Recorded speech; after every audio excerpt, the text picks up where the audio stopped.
નમસ્કાર ભક્ત મિત્રો, મંત્રમુગ્ધ સત્સંગ ચેનલમાં આપ સર્વેનું હાર્દિક સ્વાગત છે. આજે જે હું વિડીયો લઈને આવી છું તે છે જીવંતિકા માના વ્રતની વિધિ અને કથા. તો ભક્ત મિત્રો, ચાલો આપણે શરૂ કરીએ.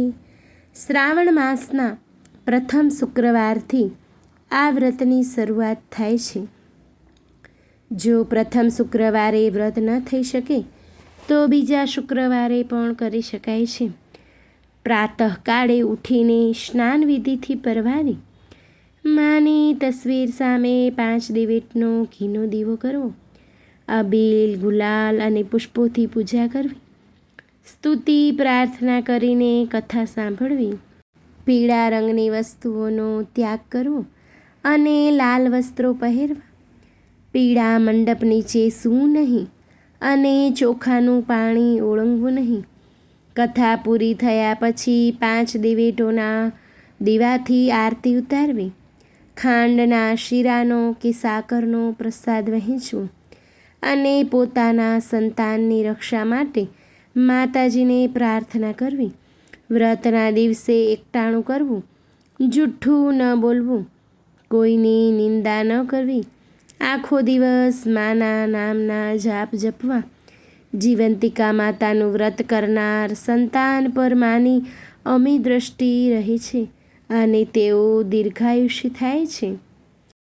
પ્રાચીન કાળમાં શીલભદ્રા નગરીમાં સુશીલકુમાર નામે એક રાજા રાજ્ય કરતો હતો. તેની રાણીનું નામ સુલક્ષણા હતું. રાજા રાણી ઘણા દાની અને ધર્મનિષ્ઠ હતા તથા બધી વાતે સુખી, પણ તેમને એક વાતનું દુઃખ હતું. તેમને શેર માટેની ખોટ હતી. તેમને એક પણ સંતાન હતું નહીં. તેથી રાણીબા ચિંતામાં રહેતા હતા અને ચિંતામાં સુકાતા જતા હતા. એમને મન સંસારના બધા સુખ ઝેર જેવા થઈ ગયા હતા. એક દિવસની વાત છે. રાણી સુલક્ષણા મહેલના ઝરૂખામાં બેઠી બેઠી બહાર ચોગાનમાં રમતા બાળકોને એકીટસે નિહાળી રહી હતી. એટલામાં એની એક પ્રિય દાસી ત્યાં આવી ચડી.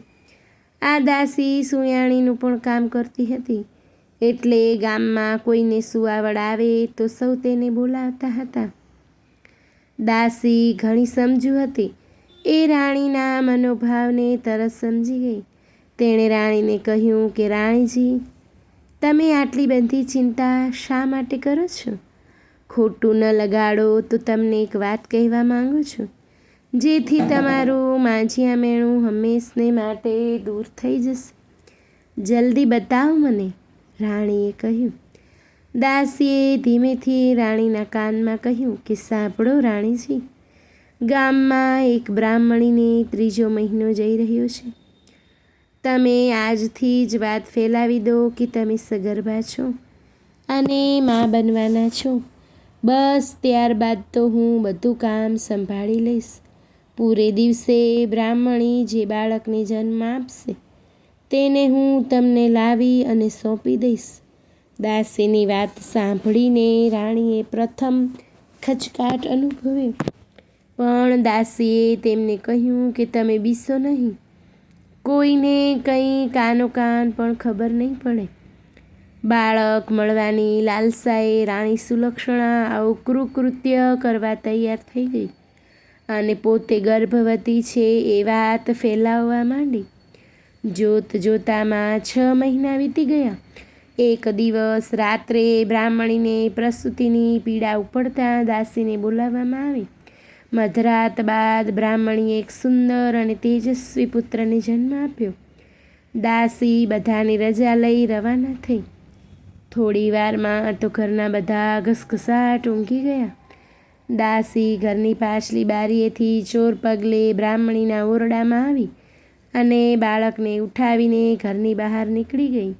એ સીધી રાણી પાસે પહોંચી અને જઈને બાળક સોંપી દીધું. રાણી તો ખૂબ જ ખુશ થઈ ગઈ. ત્યારબાદ તરત જ મહેલમાં સમાચાર ફેલાવી દેવામાં આવ્યા કે રાણીએ એક સુંદર પુત્રને જન્મ આપ્યો છે. આખા નગરમાં આનંદ છવાઈ ગયો. ઘેર ઘેર દીપમાલા પ્રગટી આખું નગર ઉત્સવ ઉજવી રહ્યું છે. ત્યારે બાળકની સાચીમાં બ્રાહ્મણી વિલાપ કરે છે. પુત્ર ગુમ થવાથી રડે છે, ટળવળે છે. ત્યારબાદ બ્રાહ્મણીએ જીવંતિકા માતાનું વ્રત શરૂ કર્યું. તેથી મા જીવંતિકા બ્રાહ્મણીનો પુત્ર જે મહેલમાં રાજકુમાર થઈને ઉછરી રહ્યો છે તેની રક્ષા કરવા માંડી. રાણીએ તેનું નામ શીલસેન પાડ્યું હતું. શીલસેન મોટો થવા લાગ્યો.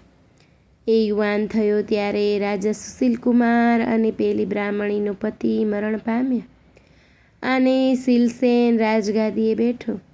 તે ઘણો દયાળુ અને ધર્મનિષ્ઠ હતો. પ્રજા તેની કુશળતાથી ઘણી ખુશ થઈ ગઈ. થોડા સમય પછી એ પિતાનું શ્રાદ્ધ કરવા માટે ગયાજી જવા નીકળ્યો. રસ્તામાં એણે એક વણિકના ઘરે ઉતારો રાખ્યો. આ વાણિયાને 6 બાળકો થયા અને વારાફરતી 6ઠ્ઠા દિવસે મરણ પામ્યા.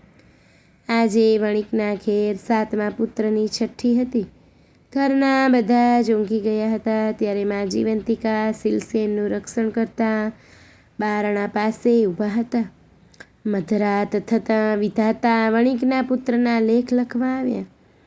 એટલે જીવંતિકા માતાએ આડું ત્રિશૂળ ધર્યું અને કહ્યું, દેવી વિધાતા, તમે અહીં કેમ આવ્યા છો? વાણિયાની દીકરાની આજ છઠ્ઠી છે એટલે તેના લેખ લખવા આવી છું. મા જીવંતિકાએ વિધાતાને પૂછ્યું કે બહેન, લેખમાં શું લખશો?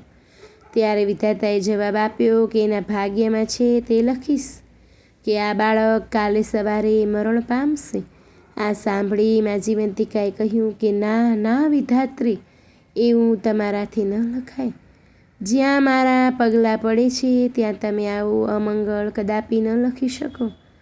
માટે આ બાળકનું આયુષ્ય 100 વર્ષનું લખજો. છેવટે વિધાતાએ મા જીવંતિકાની આજ્ઞા માથે ચડાવી દીર્ઘાયુષ્ય લખીને ચાલતા થયા. બીજા દિવસે વાણિયાએ પોતાના બાળકને જીવતો જોયો તો એ ગદગદ થઈ ગયો. તેને ખાતરી થઈ ગઈ કે આ બધું આ મુસાફરના મંગલ પગલાંના પ્રતાપે જ થયું છે. શીલસેન બીજા દિવસે જવા માટે તૈયાર થયો ત્યારે વાણિયાએ ખૂબ જ આગ્રહ કરીને ફરીવાર માટે આવવા કહ્યું.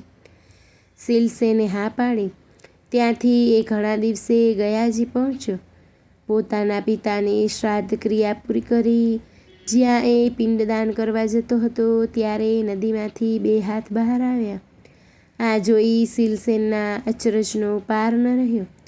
તેણે પંડિતોને આનું કારણ પૂછ્યું, પણ પંડિતો તેનો કોઈ જવાબ આપી શક્યા નહીં. આમાં બીજો હાથ કોઈ દેવીના હાથ જેવો લાગતો હતો. એણે પિંડ એક હાથમાં મૂકી દીધું. આમ શ્રાદ્ધ ક્રિયા પતાવી શીલસેન પોતાને ગામ આવવા ચાલી નીકળ્યો. ફરતો ફરતો શીલસેન બરાબર 1 વર્ષે પેલા વાણિયાને ઘેર આવ્યો અને રાતવાસો રહ્યો. એ દિવસે વાણિયાને ત્યાં ફરી બાળકનો જન્મ થયો. જન્મ થઈને 6 દિવસ થઈ ચૂક્યા હતા. રાત પડતાં જ વિધાત્રી છઠ્ઠીના લેખ લખવા માટે આવ્યા. ત્યાં તો મા જીવંતિકાએ તેમને રોકી 100 વર્ષનું આયુષ્ય લખવા કહ્યું. વિધાતાએ આજ્ઞા માન્ય રાખી.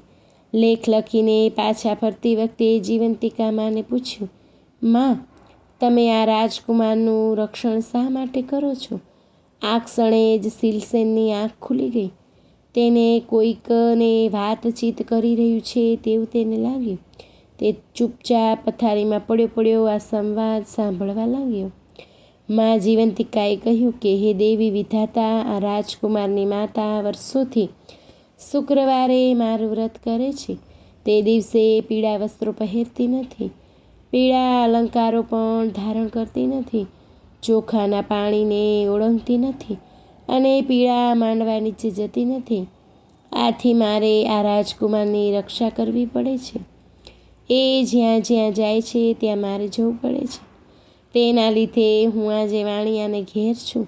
જ્યાં સુધી વાણિયાને ઘેર મારો વાસ હોય ત્યાં સુધી હું તેના બાળકનું અહિત શી રીતે થવા દઉં? ભલે, કહી વિધાતા જતા રહ્યા.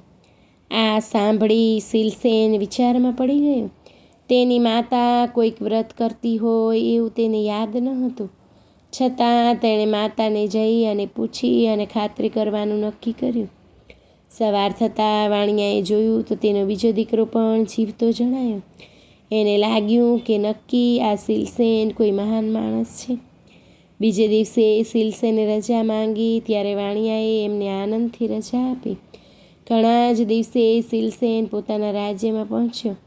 મહેલે જઈને માને પૂછ્યું, માં, તમે કયું વ્રત કરો છો? ત્યારે એમની માતાએ જવાબ આપ્યો કે બેટા, હું કોઈ વ્રત કરતી નથી.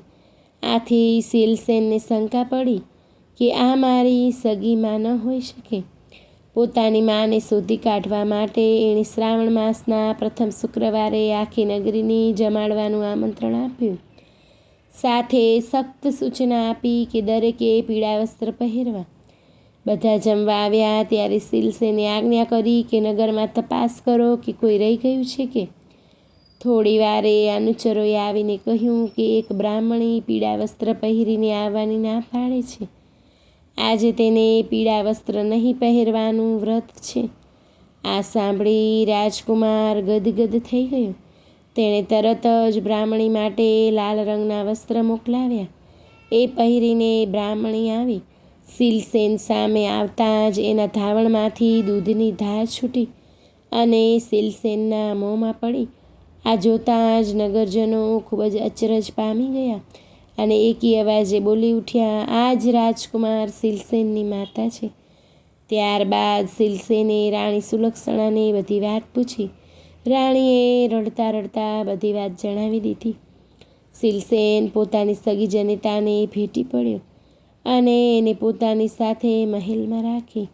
એ દિવસથી આખા ગામની સ્ત્રીઓએ પોતાના વહાલસોયા બાળકોની રક્ષા માટે મા જીવંતિકાનું વ્રત કરવાનું શરૂ કરી દીધું. શીલસેને વર્ષો સુધી સુખપૂર્વક રાજ્ય કર્યું. હે મા જીવંતિકા, તમે જેમ બ્રાહ્મણીના બાળકનું રક્ષણ કર્યું તેવું વ્રત કરનાર સૌના બાળકનું રક્ષણ કરજો અને એમને સુખ સંપત્તિ આપજો.